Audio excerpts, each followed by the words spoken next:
Mieruko-chan by Izumi Tomoki, published by Kadokawa Shoten. English publisher is Yen Press. It is in the Comic Walker magazine. This comedy horror emphasized both by Izumi Tomoki and published by Kadokawa Shoten. This is something that you don't usually see in the US markets, which gives it that breath of fresh air for horror lovers and comedy lovers. If you're enjoying the reviews, remember to feed the algorithm. It supposedly helps the channel out a bunch.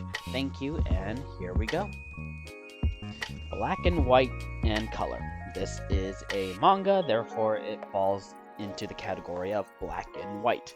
And clearly the influence from Junji Ito and J-horror is very clear.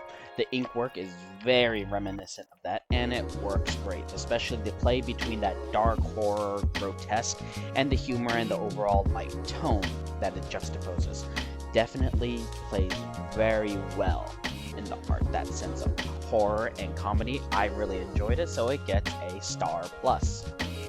Panels and expression. This certainly takes advantage of that manga format. It's playful with the panels to help emphasize a story per chapter as well as the characters' expressions here. There's a lot to look at, but it doesn't feel as cluttered with the number of panels because they're typically around 4-ish, which is very typical for a manga.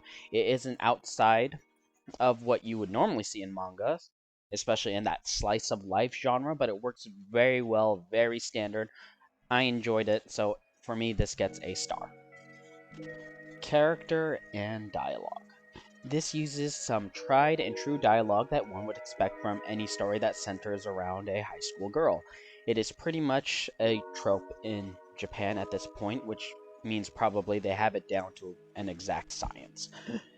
But it works well in establishing our main character Miko and her friend, and it sets up the humor and works very well in conjunction with the art. So this also gets a star from me.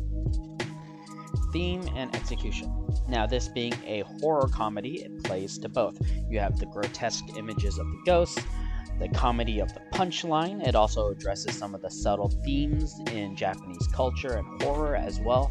All of this tied together with the comedy that you would usually find in Japan, particularly in the seinen genre. It has that meta feel while not giving you the obvious fourth wall break. It has a lot to play with. I really enjoyed it here, so I'm giving it a star plus. Plot and execution. The overall story in the first volume share the same themes and story plots per chapter. Miko sees something scary, and a comedic situation ensues. A standard for any comedy manga. But the underlying grotesque figures hint at something more to come, or at least one hope does. But it seems like it is somewhat monster of the week feeling, but then again, this is one of those regularly published manga, so it works for it. But because of that, I'm only going to give it a star. Conclusion. 5 stars, 2 pluses, that's a solid 7, and definitely one to recommend. Now, let's get something out of the way first. This is a seinen manga, which means it will have the fan service. After all, the demographics is for young men, most likely 15 on over, but on Comixology they put it at 12 plus, kind of weird. That's what seinen means, young men. But that being said, none of it is like overt. Yes, you do have the big old titties and the panchira style framing, but again, this is seinen, aimed at young men.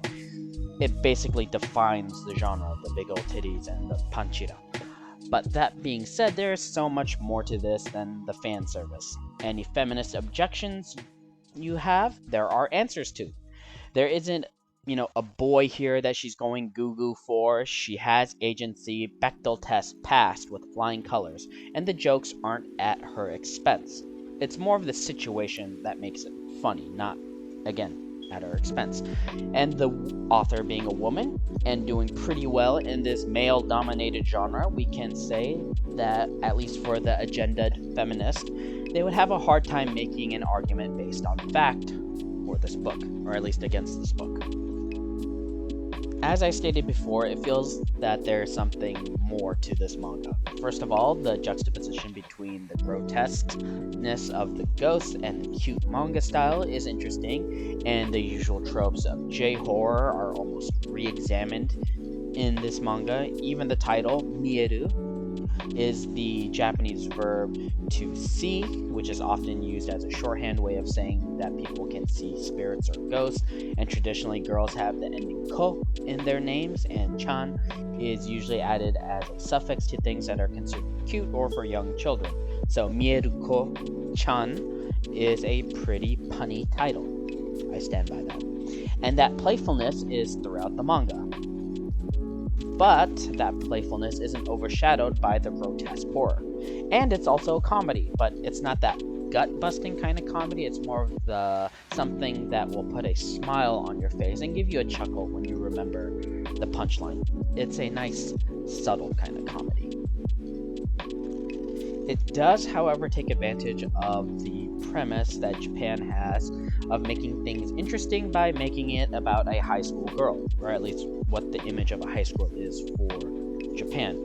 Mind you, this series could probably work the same if the main character was an office worker, high school teacher, band member, idol, even a mystic. But nothing wrong with going with the tried and true trope of high school girl. Now, there is an anime version of this show, and it is unapologetically seinen. They got one of those simul-dubs on it, and I think you can watch it free at the time of this recording on Funimation. But if you're a stickler for certain details of cultural nuances and language stuff, the dub may not be for you. But on the plus side, you can watch the anime in case you're on the fence of getting this series. There is one issue I have with this, and that is within the description that is on Comixology. Now, this book came out on Comixology November 17th, 2020. The anime came out in October of 2020. Now, the description only makes sense on Comixology if you watched only the anime and didn't bother with the manga. In the manga, you jump straight into the premise. A girl can see ghosts, but pretends not to be able to see them. No prologue, no backstory as to why. In the anime, episode 1, it shows Miko got the ability all of a sudden. It may be coincidence, but if the writers for the description really just took the synopsis from the anime and put it towards this manga, it just goes to show how lazy the person is. They should really do a better job in the description. You know, they'll wax poetically on certain US comics about the award-winning writer, artist, legendary this, but on this, so little. It's like, what if she can see? You're not even gonna give us the main character's name? That is a big no-no on Comixology or Yen Press, whoever's responsible. You need to do better. Thank you again for watching up to this point. Not many people do, so I'd like to thank you again. If you do enjoy this content, please feed the algorithm so it exposes me to a bunch more people and all that fun stuff. I hope you are having a good day and good evening. Ciao, everybody.